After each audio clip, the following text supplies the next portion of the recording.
Bil mauti wa'izah. Ada nasihat yang tidak bersuara, ada nasihat yang bukan khutbah, bukan ceramah, bukan tausiah, bukan tazkirah.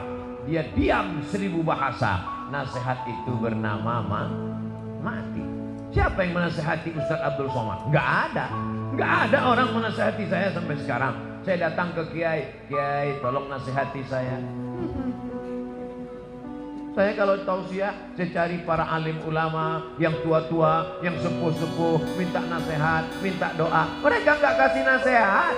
Mereka katakan, ya Ustaz sudah tahu lah, sama-sama saja kita berdoa kepada Allah. Nasihat yang paling dalam, yang masuk ke dalam otak dan hati saya adalah ketika melihat orang mati terbujur kaku, yang selama ini dihormati, dibanggakan, dimuliakan, disanjung tinggi. Kalau datang disambut dengan baleho dan karpet warna merah, tapi lalu kemudian ketika mati menghadap Allah terbujur di ruang tamu, dan tidak sampai 24 jam dibawa keluar. Rumahnya rumah dia, yang membangunnya dia, yang beli tanahnya dia, yang cari arsiteknya dia, yang mengumpulkan uangnya dia. Tapi kalau sudah meninggal dunia, sejengkal pun di rumah itu tidak ada yang bersedia menampung dia. Tempatnya tetap di TPU, tempat taman pemakaman umum.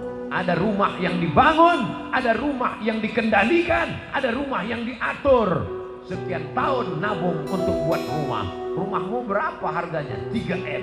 Wow, hebat sekali 3M, 3 kali minjam. Ada rumah yang tidak pernah kita lihat, rumah yang tidak pernah kita jenguk, rumah yang tidak pernah kita pedulikan, tapi kita akan tinggal di sana. Lebih lama di rumah kita atau di taman pemakaman umum? Saya tanya sekali lagi, lebih lama tinggal di rumah yang kita bangun atau lebih lama di kuburan? Lebih lama di kuburan. Di rumah kita paling kita tempati. Ada orang menempati rumahnya sampai 100 tahun? Nggak ada. Paling kita tempati rumah kita itu paling lama 50 tahun. Itu pun kalau umur kita 75 tahun. Umur 25 bangun rumah atau mewarisi rumah bapaknya. Kita cerita bukan rumah bapak kita, bukan rumah kakek kita, rumah kita.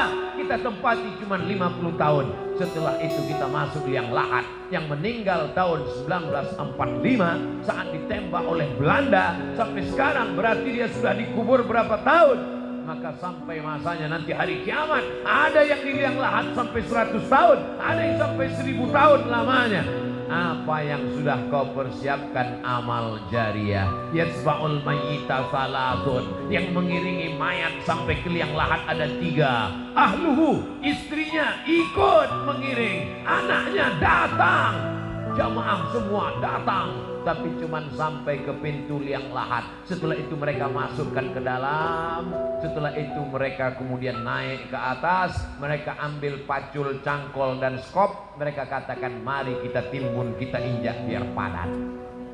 Setelah itu ditancapkan kayu nisan. Setelah itu mereka pun berdoa. Setelah itu mereka pun pulang ke rumah. Anaknya nangis pada hari yang pertama. Hari kedua dia mulai tersenyum. Kirim rek spasi lucu, kirim ke 9090. Tapi kalau anakmu soleh, dia akan bangun di tengah malam. Rabbi firli wali walidayya warhamhuma kama rabbayani